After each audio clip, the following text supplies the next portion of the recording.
অনেক সময় এমন হয় যখন মানুষ আমাদের সত্যকে অস্বীকার করতে থাকেন আর মানুষের মিথ্যে কথাগুলিকে গ্রহণ করেন, তাও আবার অত্যন্ত সহজে। তখন আমাদের খুব দুঃখ হয়, বড়ই ক্রোধ হয় মানুষের এই মানসিকতা নিয়ে।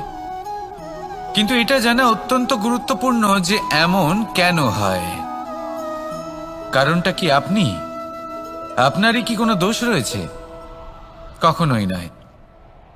কারণ হলো এটা যে এই যে সত্য, এই সত্যের মূল্য অত্যন্ত অধিক, এতটাই অধিক যে অনেক সময় অনেক ধনী ব্যক্তিও এর মূল্য মেটাতে পারেন না। সেখানেই যদি মিথ্যের কথা বলি তাহলে এর মূল্য অত্যন্ত কম। অত্যন্ত সহজে এই মিথ্যে সবার মধ্যে বিক্রি হয়। সত্যি বলতে এটা ভাবা আপনার কর্ম নয় যে লোকে কেন আপনাকে বুঝতেই পারেন না, আপনার সত্য কেন বুঝতে পারেন না। আপনার কর্ম হলো আপনার সত্যের সাথে দাঁড়িয়ে থাকা, সেই সত্যের সাথে চলতে থাকা। কারণ সত্য তার কাছেই আসবে যে সত্যকে খুঁজে নিতে চায়।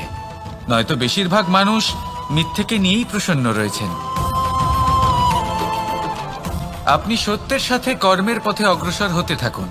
সত্য বেশি দিন লুকোনো থাকে না।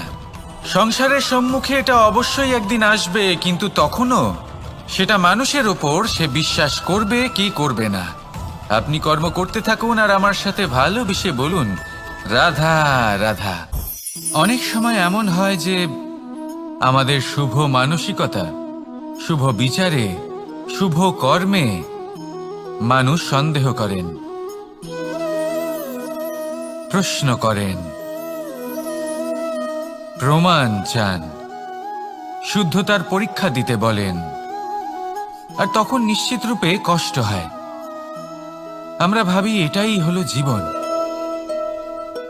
এত শুভ ভাবনা ভেবেও, শুভ কর্ম করেও মানুষ আমাদেরই সন্দেহ করেন। দুঃখ অবশ্যই হয়, কিন্তু দুঃখী হবার কোনো প্রয়োজন নেই। কেন নেই? কারণ যদি কেউ আপনাকে সন্দেহ করে, করতে দিন। সংসারে কি হয় তা দেখুন। এই সংসারে সোনার শুদ্ধতাকেই পরখ করা হয়, কয়লার কটুতাকে নয়। আপনি হলেন স্বর্ণ, তাই আপনার শুদ্ধতা অবশ্যই পরখ করা হবে। সেটা তো হবেই হবে। আপনি নিজেকে দুঃখী করবেন না। আপনার কর্ম শুধু একটাই, স্বর্ণর মতো উজ্জ্বল থাকা। এই সংসার আপনার ভাবনা, চিন্তা, কর্ম এবং শুদ্ধতার প্রমাণ পেতেই থাকবে। তাই আসুন আর আমার সাথে ভালোবেসে বলুন, রাধা রাধা। কখনো কখনো আমরা কোনো কাজ আরম্ভ করার বিষয়ে ভাবি, তারপর আরো ভাবি, তারপর আরো ভাবি, আর ভাবতেই থাকি। দেখুন, এটা কোনো অন্যায় নয় যে আমরা কোনো কাজ আরম্ভ করার পূর্বে তার বিষয়ে ভাবনা চিন্তা করছি, সেটা বোঝার চেষ্টা করছি। ঠিক আছে, কিন্তু সম্পূর্ণ সময় এই চিন্তায় ব্যর্থ করা উচিত নয়। যদি আপনি বেশি সময় লাগিয়ে ফেলেন তাহলে সময় আপনার ওপর অবশ্যই রুষ্ট হবে। আর কেনই বা হবে না? আপনি সময় নষ্ট করছেন, আর সেটা উচিত নয়। দেখুন, নিশ্চিতভাবে ভাবনা চিন্তা করুন, বিবেচনা করুন, পূর্ণরূপে করুন, কিন্তু এটাও মনে রাখবেন যে উচিত সময়ের মধ্যে আপনাকে কর্ম আরম্ভ করতেই হবে। যদি ভাবতেই থাকেন তাহলে কর্ম আরম্ভ করতে পারবেন না। আর এই সময় অত্যন্ত বলশালী। যদি একে সম্মান করেন তাহলে তা আপনার সাথে থাকবে, আর যদি না করেন তাহলে থাকবে না। আসুন সময়কে সম্মান করুন আর আমার সাথে ভালোবেসে বলুন, রাধা রাধা। জীবনে যখনই আমরা এমন কোনো পথে চলতে চাই যা মূলত কাঁটায় ভরা ছোট পাথর থাকে, যা বিঁধে যেতে পারে, তখন আমরা কি করি? আমরা পাদুকা ব্যবহার করি, আর তারপরে আমরা খুব সরলভাবে সেই পথে অগ্রসর হতে পারি। কিন্তু যদি পাদুকা আর পায়ের মাঝে কোনো ছোট পাথরও এসে ফেঁসে যায়, তখন কিন্তু আমরা খুব কোমল পথও পার করতে পারবো না। কিছু বুঝলেন আপনারা? এর সারমর্ম হলো এটাই যে আমরা বাইরের যুদ্ধ জয় করতে পারি, সেখানে সফল হতে পারি, কিন্তু তার থেকেও অনেক বেশি গুরুত্বপূর্ণ আর অনেক বেশি কঠিন অন্তরের যুদ্ধ হয়, অন্তরের সমস্যাগুলি হয়। লোভ, মোহ, ক্রোধ, লালসা, ভয়, যদি এইগুলি আপনার মধ্যে থাকে তাহলে আপনি সংসারের যে কোনো স্তরে পৌঁছতে পারেন, অনেক বড় বড় যুদ্ধ জয় করতে পারেন, কিন্তু আপনি সন্তুষ্টি পাবেন না। তাই সর্বপ্রথম নিজেকে শুধরে নিন, তারপরে এই সংসারকে জয় করুন। তবে তার আগে আমার সাথে ভালোবেসে বলুন, রাধা রাধা। এই সংসারে এমন কখনোই হবে না যে আপনি কিছু একটা করলেন কিন্তু তার মূল্য আপনাকে দিতেই হলো না। যে কোনো কাজের জন্য, যে কোনো কর্মের জন্য আপনাকে মূল্য দিতেই হবে। প্রকৃতিও আমাদের এটাই শেখায়। আকাশে দেখুন সূর্যকে, প্রত্যেকদিন আমাদের প্রকাশ প্রদান করেন। এনাকে সূর্যনারায়ণ বলা হয়। ইনি কি মূল্য প্রদান করেন? নিজে জ্বলতে থাকেন। ধরিত্রী মাতা, এই ভূমি, ইনি কি মূল্য প্রদান করেন? প্রহার সহ্য করেন। আমরা এই ধরিত্রীতে প্রহার করে মাটি খুঁড়ে তাতে বীজ বপন করি, তবেই আমরা অন্ন লাভ করি, তবেই ফসল পাই। জীবনে যদি আপনাকে সফল হতে হয়, সম্মান পেতে হয়, যশ পেতে হয়, তাহলে আপনাকে মূল্য দিতেই হবে। যদি আপনি সাফল্য লাভ করতে চান তাহলে দিন রাত আপনাকে ত্যাগ করতে হবে, যেখানে সমগ্র সংসার সন্তোষ অনুভব করছে আর আপনাকে করতে হচ্ছে পরিশ্রম। যদি আপনি সম্মান প্রাপ্ত করতে চান তাহলে আপনাকে সেই সুখ ত্যাগ করতে হবে যা সবার কাছে রয়েছে। যদি আপনি যশ লাভ করতে চান তাহলে নিজের অন্তরকে মেরে ফেলা আপনাকে শিখতে হবে, তবেই আপনি যশ লাভ করবেন। জীবনে শুধুমাত্র ধন মূল্যবান নয়, কিন্তু এই যে মূল্যের কথা আমি বলছি সেটা যদি আপনি দিতে পারেন তাহলে নিশ্চিত রূপে এটা আপনাকে আরো মূল্যবান করে তুলবে, নিশ্চিত রূপে গড়ে তুলবে। তাহলে এটাই করুন আর আমার সাথে ভালোবেসে বলুন, রাধা রাধা। আপনি কখনো ভেবে দেখেছেন কি সেই জিনিস যা আপনাকে সামনে এগোতে বাধা দিচ্ছে? ধরুন আপনি কোনো পথ দিয়ে যাচ্ছেন, পা মুচকে গেলে তা আপনাকে সামনে এগোতে বাধা দেয়। সেইভাবেই জীবনে ক্ষুদ্র চিন্তা আপনাকে সামনে এগোতে বাধা দেয়। দেখুন, যদি কোনো চাক থাকে যার মধ্যে ফাটল রয়েছে, তা আপনাকে ভালো মাটির পাত্র বানাতে দেবে না। ঠিক সেইভাবেই কাউকে ঈর্ষা করলে তা আপনাকে মহান হতে দেবে না। আমি উচ্চস্তরীয়, আরো নিচুতে রয়েছে, এই ভাবনা কখনোই আপনাকে উচ্চ স্তরে পৌঁছতে দেবে না। মন থেকে সকল বিকার, ঈর্ষা, মোহ, লোভ, লালসা এই সব ত্যাগ করুন। চিন্তা ভাবনাকে বড় করে তুলুন, ধন্যাত্মক বোধ জাগিয়ে তুলুন আর সম্পূর্ণ সমর্পিত হয়ে কর্ম করুন। মহানুভবতা আর সাফল্য এই দুই আপনার পদানত হয়ে থাকবে। তাহলে আসুন আর আমার সাথে ভালোবেসে বলুন, রাধা রাধা। असतो मा सद्गमय, तमसो मा ज्योतिर्गमय, মৃত্যুর্মা মৃতঙ্গময়। জ্ঞান সেটাই যা অসত্য থেকে সত্যের পথে চালিত করে। প্রকাশ সেটাই যা অন্ধকার থেকে আলোর পথে নিয়ে আসে। জীবন সেটাই যা মৃত্যু থেকে অমরত্বের পথে নিয়ে যায়। এবার এই তিনটে, জ্ঞান, জীবন এবং প্রকাশ, একই রকম। শূন্য থেকে এর উৎপত্তি হয় এবং আস্তে আস্তে আপনার জীবনে বিস্তার লাভ করে।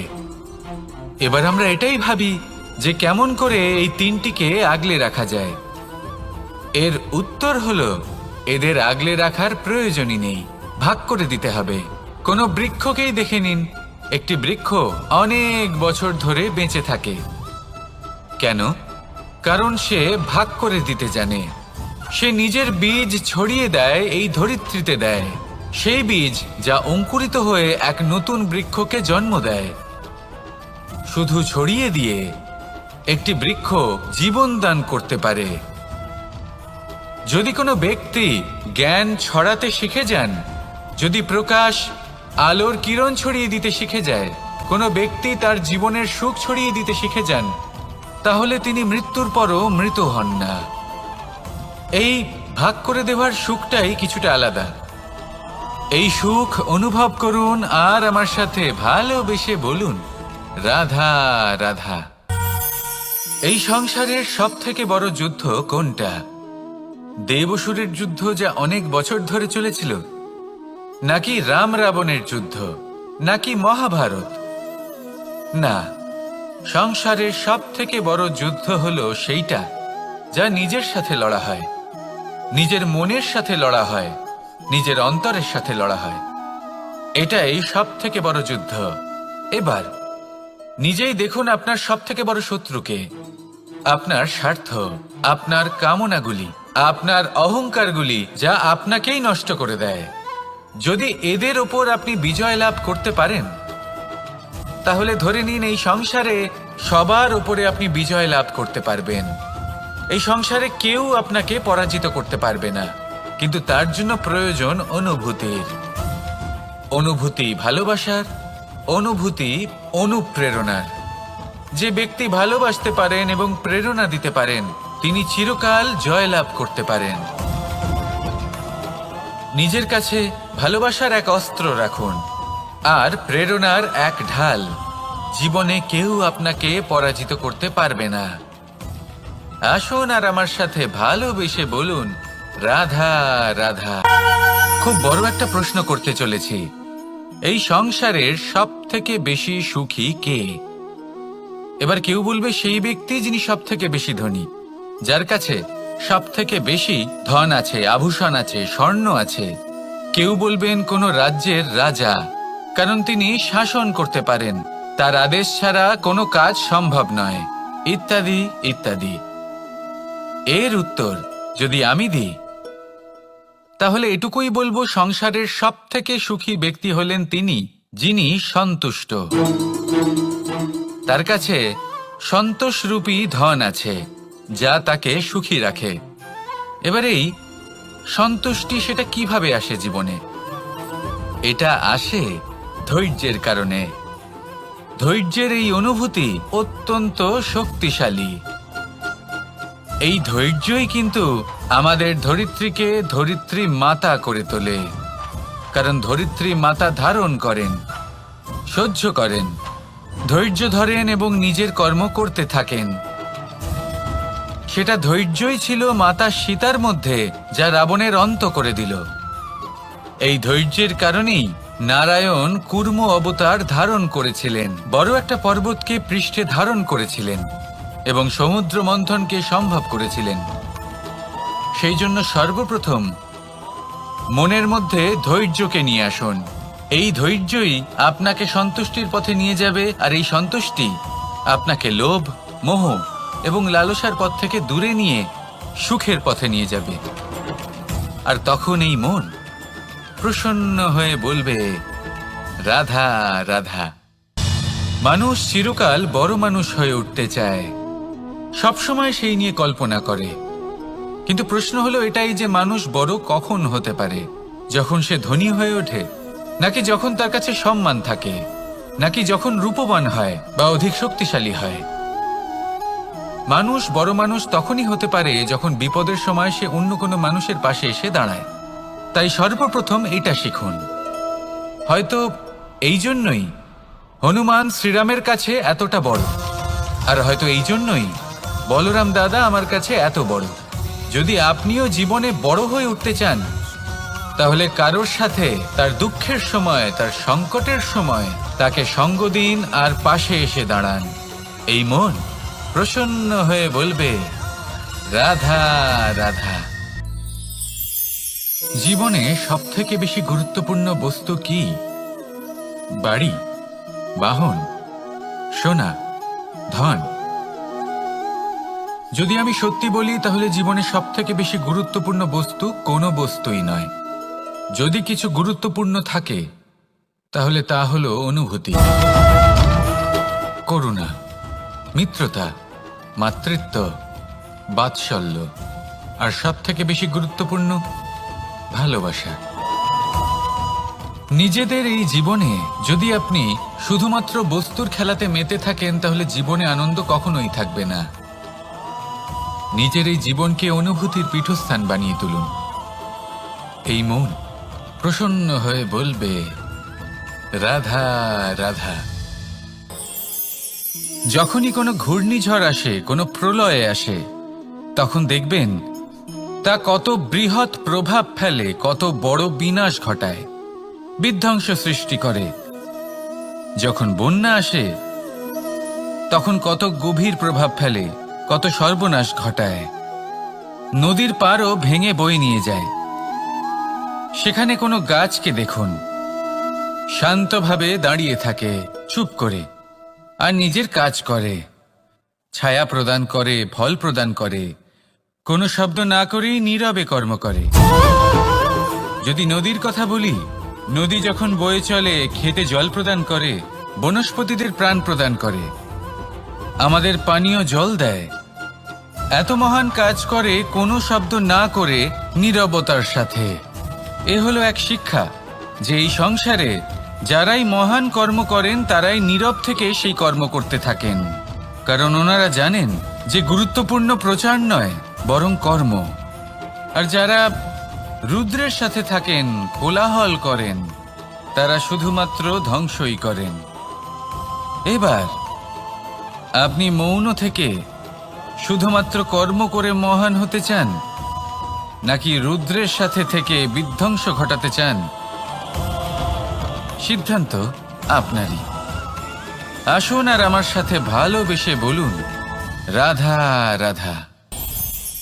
আপনি জীবনে কি হবেন সেটা আপনার পরিশ্রম, আপনার নিরন্তর প্রয়াস আর আপনার নির্বাচিত দিশার উপর নির্ভর করে না।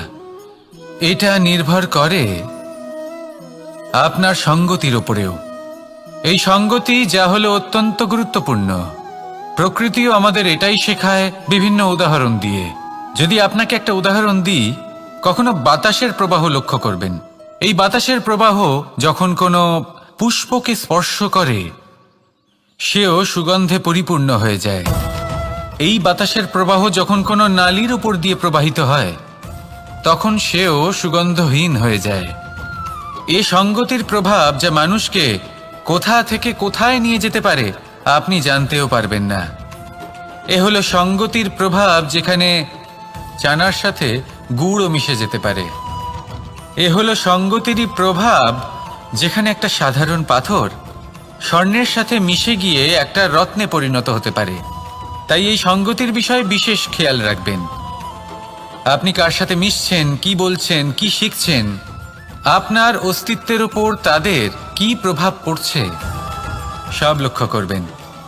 আর আমার সাথে ভালোবেসে বলবেন, রাধা রাধা। যখন আমরা জীবনে কোনো লক্ষ্যের দিকে অগ্রসর হই, তখন অনেক সংখ্যক লোক আমাদের পরামর্শ দেন যে আপনি এটা করুন, আপনার সেটা করা উচিত, আপনার ওই আদর্শ ব্যক্তিরই মতো ওই পথেই চলা উচিত।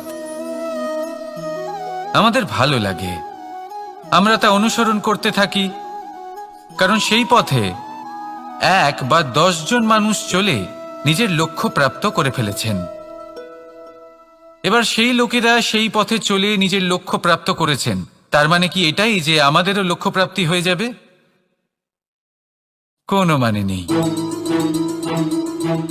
আমি আপনার কাছে একটা সহজ প্রশ্ন রাখছি, সেই আদর্শ ব্যক্তি কি আপনি?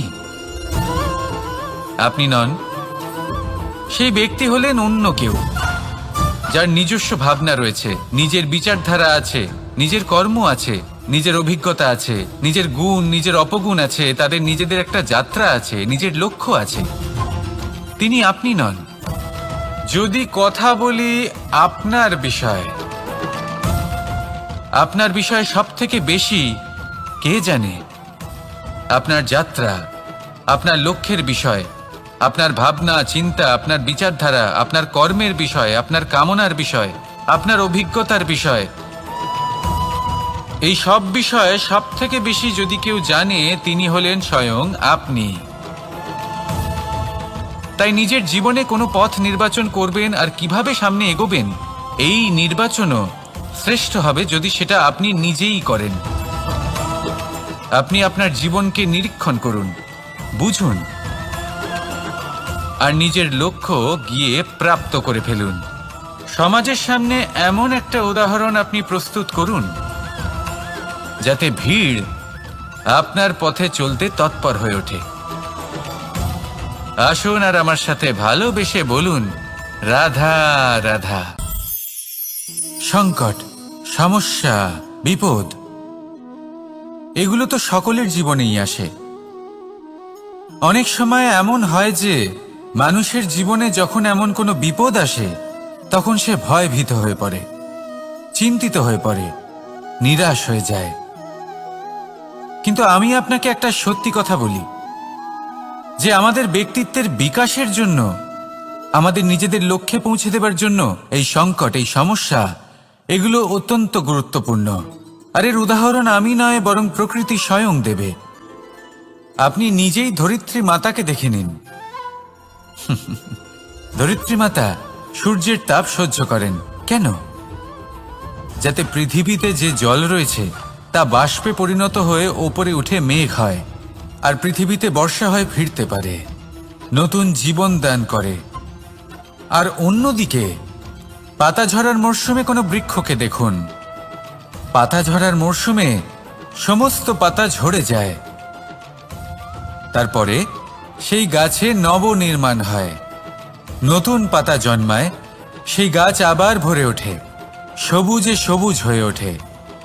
সেইভাবেই আপনার জীবনেও সংকট এবং সমস্যা এগুলো তো আসতেই থাকবে, কিন্তু আপনার এগুলিকে ভয় পেলে চলবে না, পিছু হটলে চলবে না, নিরাশ হলে চলবে না, বরং দৃঢ়তার সাথে, সাহসের সাথে তার সম্মুখীন হতে হবে। যদি আপনি এটা করতে শিখে যান তাহলে আপনি দেখবেন যে এই সমস্যা, এই সংকট, এই বিপদ আপনাকে শক্তি প্রদান করবে। আসুন আমার সাথে ভালোবেসে বলুন, রাধা রাধা। প্রকাশ কার মধ্যে থাকে? সূর্য। শীতলতা কার মধ্যে থাকে? চন্দ্রমার মধ্যে। এবার যদি সূর্যের মধ্যে প্রকাশ না থাকে কি হবে? অন্ধকার। যদি চন্দ্রমার মধ্যে শীতলতা না থাকে তাহলে কি হবে? মহা অন্ধকার। সবকিছু অন্তরে আছে, শুভভাব আর সত্যতা প্রত্যেকটা মানুষের অন্তরের মধ্যে থাকবেই থাকবে। যদি এটা না থাকে তাহলে জেনে রাখুন কিছুই নেই। যেমন একটা প্রদীপ যা জ্বলছে, যা প্রকাশ দিচ্ছে, অন্ধকারে আমাদের পথ প্রদর্শন করছে। কেন জ্বলে? কারণ ওর মধ্যে একটা সলতে আছে যা জ্বলছে। সলতে কেন জ্বলে? কারণ তার ভিতর ঘি আছে যা ওই সলতেকে জ্বলতে সাহায্য করে। সবকিছুই আমাদের মনের ভিতরেই রয়েছে, ভালো ভাব এবং সততাও। এই নিয়েই কর্ম করতে থাকুন আর জীবনের সামনে এগোতে থাকুন। সমস্ত জীবন আলোকিত হয়ে উঠবে। আসুন আর আমার সাথে ভালোবেসে বলুন, রাধা রাধা। ফাগুন পূর্ণিমাতে পালন করা হয় এই বিশেষ উৎসব, যার নাম শুনতেই রঙের কথা মনে পড়ে, মন উচ্ছ্বসিত হয়ে ওঠে। এই উৎসবের নাম হলো দোল। এমন কি বিশেষ রয়েছে এই উৎসবে যা অন্য কোনো উৎসবে নেই? ত্যাগ। নতুন কোনো রঙকে আপন করে নিতে গেলে পুরনো রঙকে ত্যাগ করে দিতে হয়।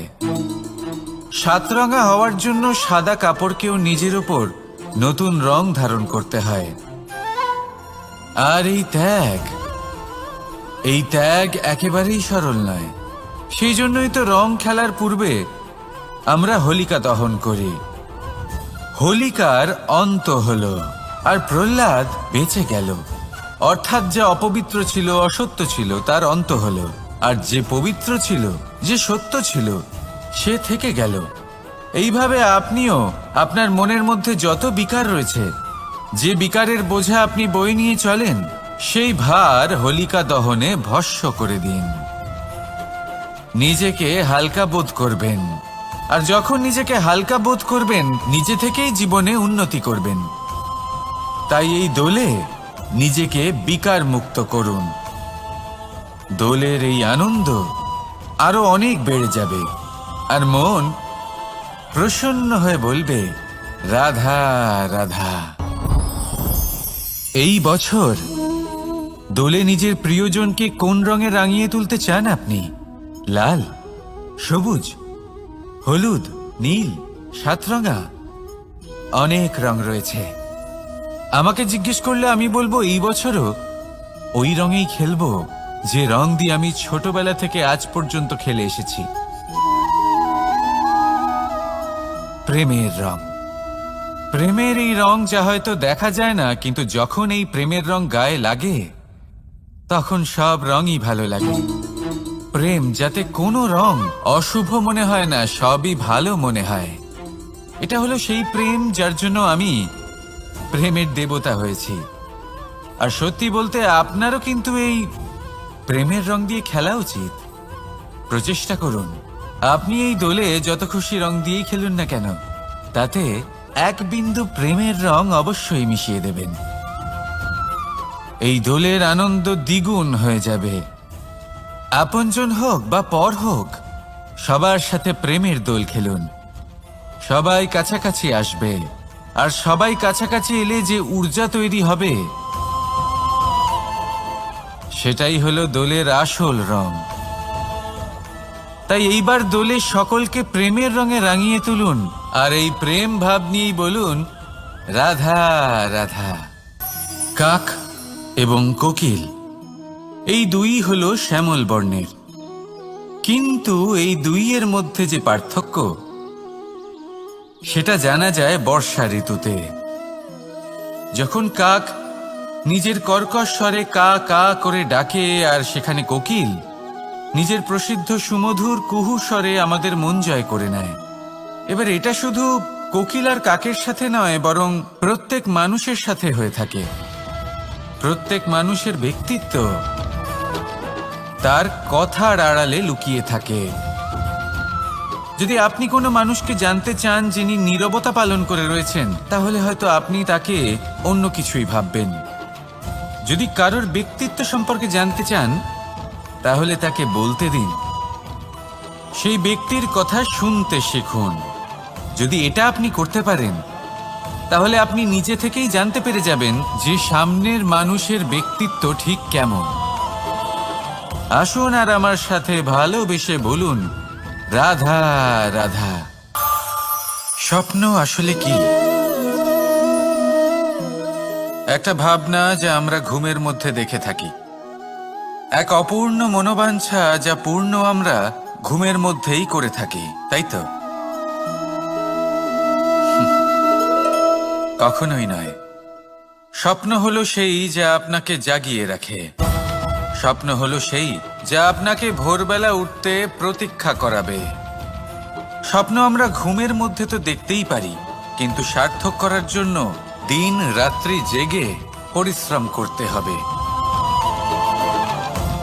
যদি এমন করেন তবেই স্বপ্ন পূর্ণ হবে।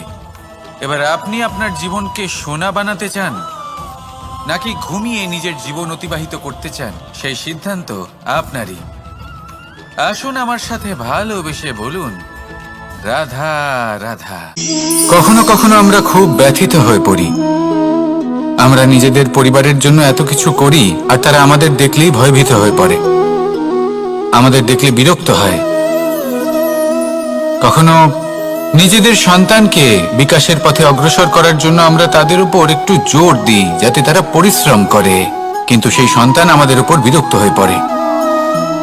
কখনো সন্তানকে সঠিক শিক্ষা দেওয়ার জন্য আমরা তাদের কিছু সীমা নির্ধারিত করি, তখন সেই সন্তানের চোখে নিজেদের জন্য আমরা ঘৃণা দেখতে পাই। মানুষ কেন ব্যথিত হবে না?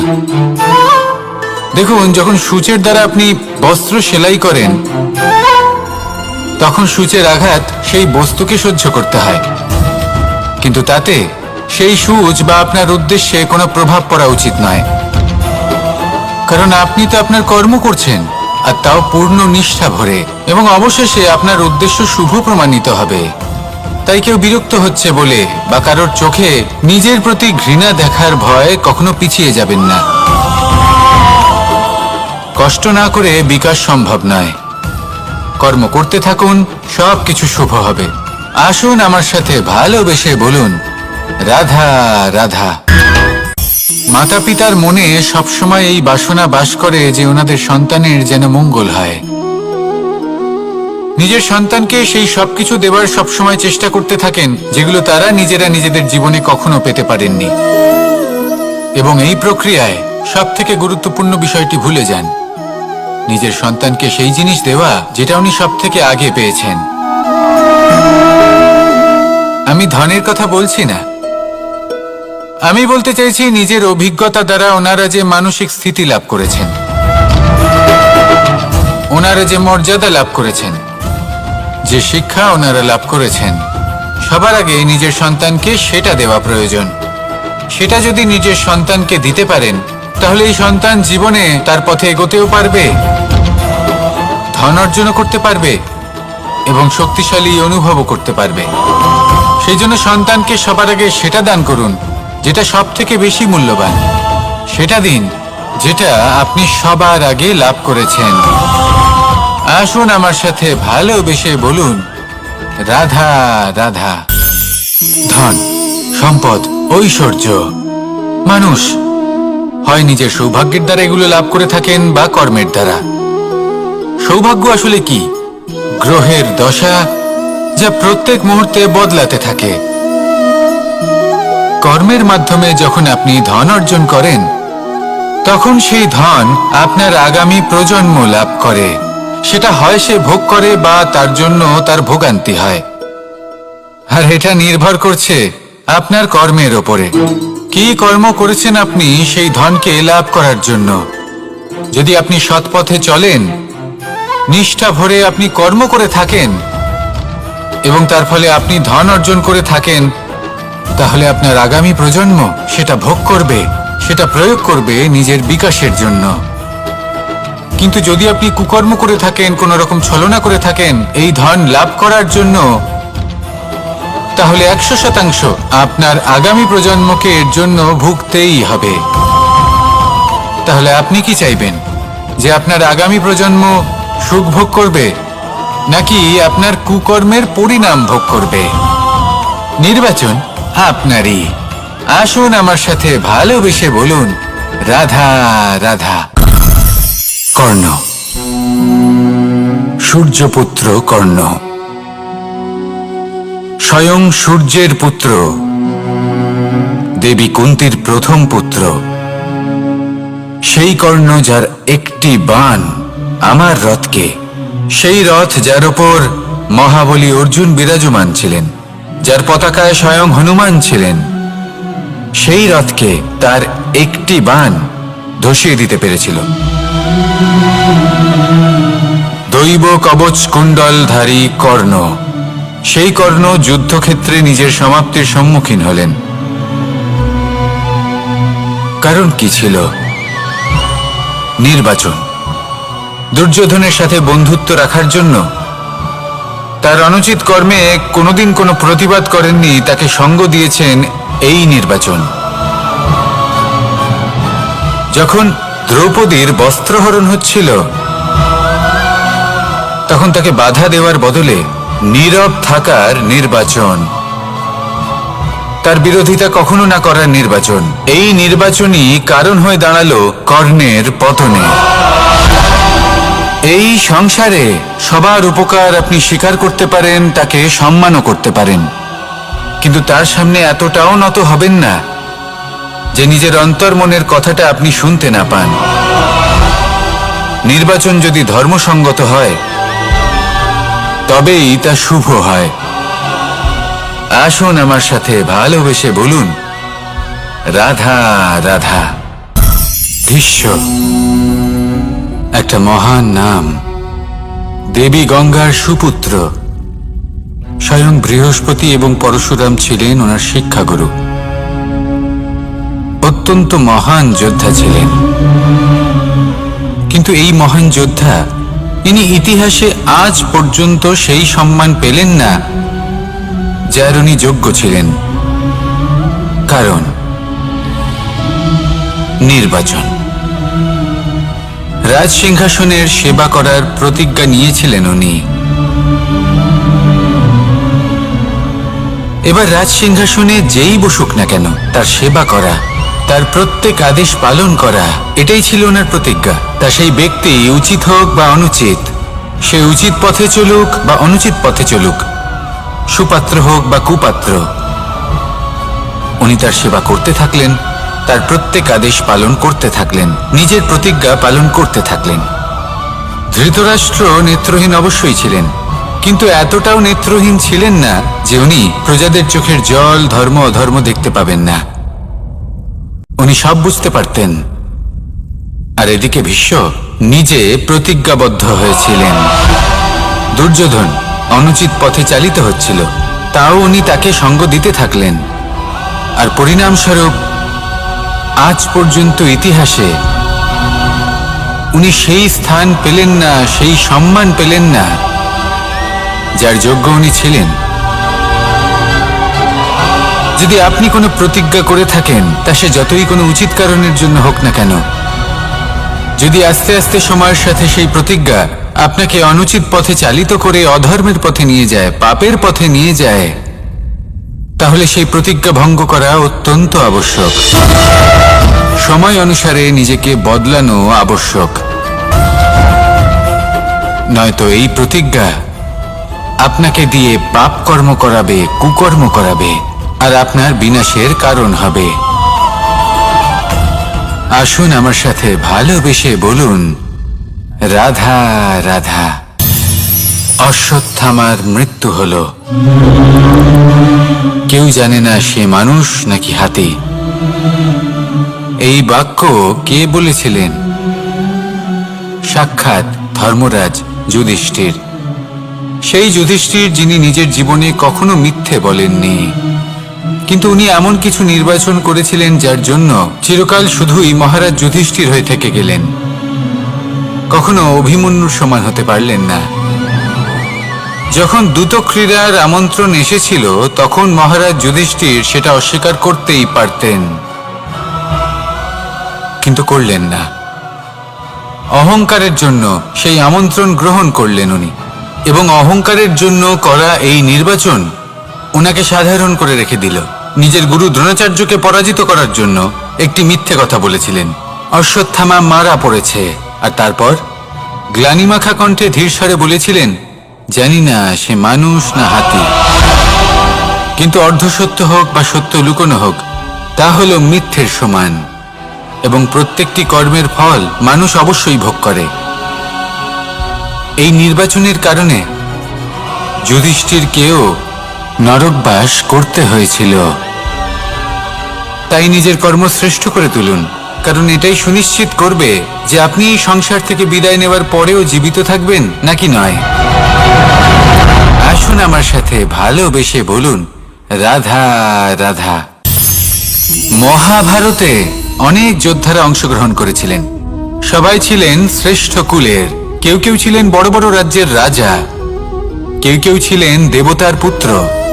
এনারা সবাই অংশ নিয়েছিলেন। এনারা সবাই শ্রেষ্ঠ কুলের, প্রত্যেকে ভালো পরিবেশ পেয়েছেন। কিন্তু সেখানেই অন্যদিকে ছিল বারবারিক, অসুরপুত্র বারবারিক। এবং এই অসুরপুত্র বারবারিকই এই সময় দাঁড়িয়ে ভগবান রূপে স্থাপিত হয়ে আছেন। পুজো করা হয় তাকে। কারণটা কি? নির্বাচন। বারবারিক একটি দ্বন্দ্বের মধ্যে ছিলেন, ঠিক যেমন প্রত্যেক যোদ্ধার জীবনে দ্বন্দ্ব এসে থাকে। তখন সে কি নির্বাচন করবে সেটা হলো অত্যন্ত গুরুত্বপূর্ণ।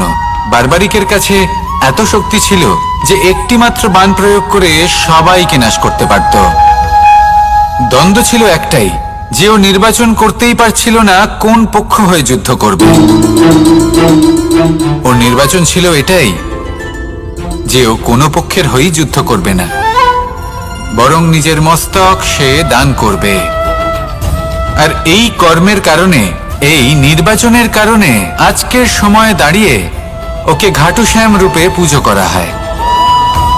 মনে রাখবেন, শুধু আপনার ব্যক্তিত্ব গুরুত্বপূর্ণ নয়, আপনি কোথা থেকে আসছেন, কোন কুলে আপনার জন্ম, শুধুমাত্র সেটা গুরুত্বপূর্ণ নয়। সব থেকে বেশি গুরুত্বপূর্ণ হলো আপনার কর্ম, আপনার নির্বাচন। আসুন আমার সাথে ভালোবেসে বলুন, রাধা রাধা।